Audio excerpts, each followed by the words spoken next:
guys ready in the back there? ESPN, you want to give me a thumbs up when you're ready?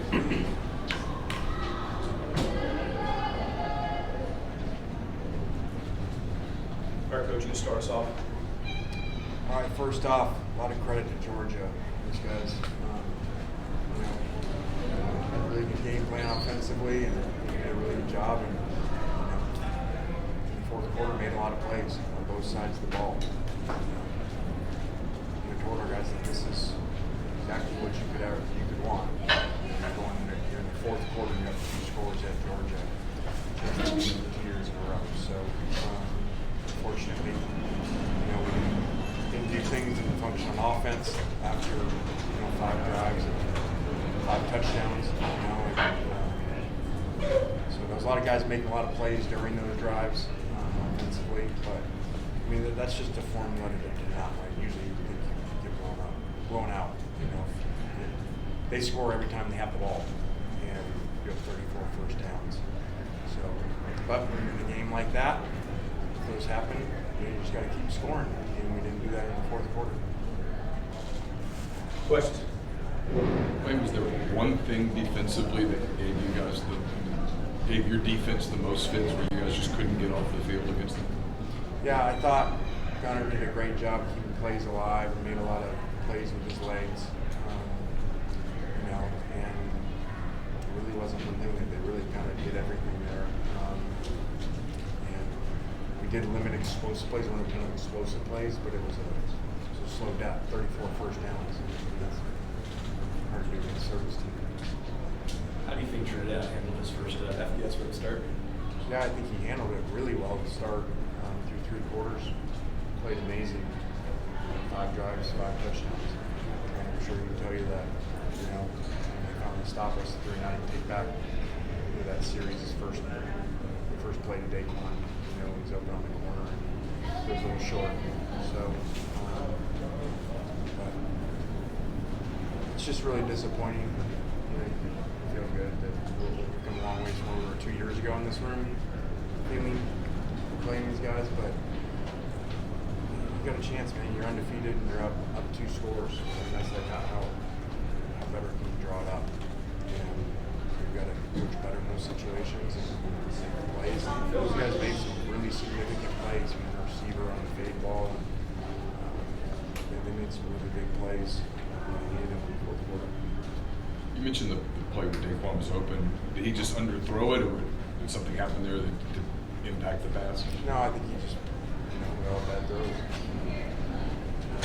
It's really a crazy game too, because if you go back to we're ahead, they have the 4th down in midfield.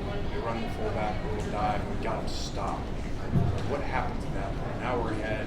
Now there's some momentum. We finally stop him, and then he goes through our tackles. A great job by his feet and makes the first down. I really felt at that point it was a really almost a slow motion moment of like, okay, this is the moment here. We have him. We stop him here. This game really is headed in a good direction. Play. On that 6th drive when you had to punt, was there a moment you considered for a second trying it, or was it punt all the way when they got to 4th down? No, it actually was about, I remember 6, through that drive, because the way the game's going, that 4th and 6, even back there, you would, but it was 4th and 10, I believe. Those analytics aren't real good. So stop, take one stop, because it does happen sometimes. Those type of games we've all seen, both teams score, and all of a sudden either team scores for a couple series. But unfortunately, that didn't happen. Lane, their games against Auburn and Tennessee, they were outplayed for 3 quarters or so, trail similar tonight. What is it about them that they keep sort of coming back? Well, I think I've said it. I said it all week. Kirby does a great job. I actually said it this morning on game day. Got Coach Saban, to install belief like, hey, we're going to find a way.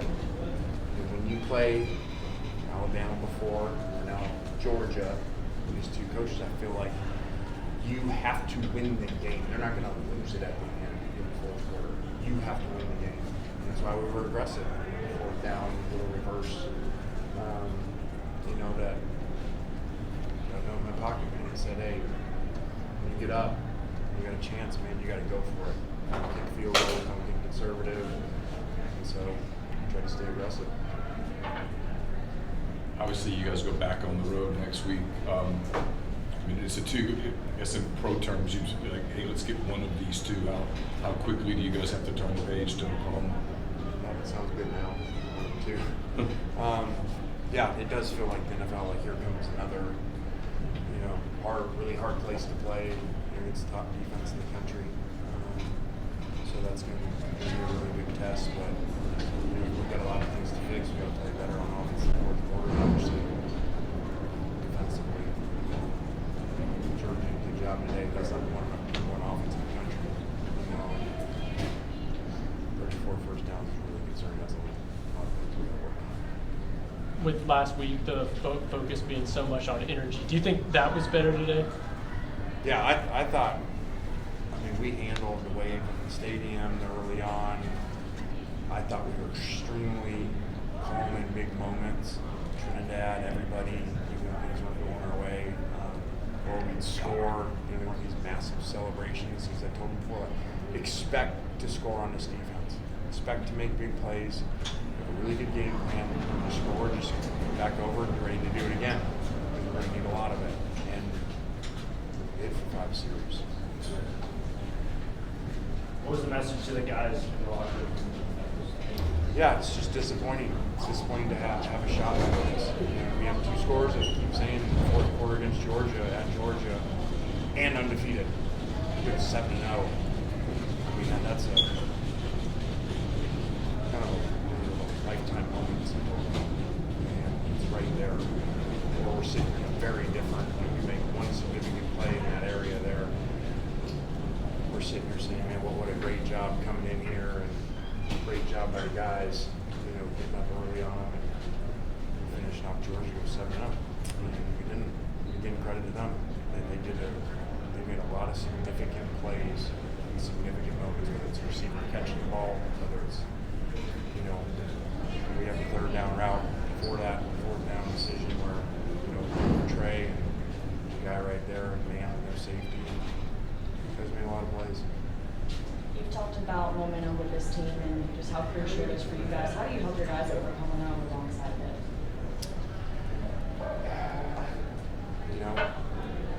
You just got to see the opportunities that you had. And when you're in them again, I told them, we've been ahead. Shoot, now we've been ahead of everybody who played, basically 2 scores. And we didn't close some out, let them drive down and make them 1 scores in these previous games. And I said, well, we're to play better teams, and you can't keep doing that. And unfortunately, that happened today. We're up 2. Don't score. We don't score, and you go score. So those things come back to bite you when you play, a place like this, or something like that.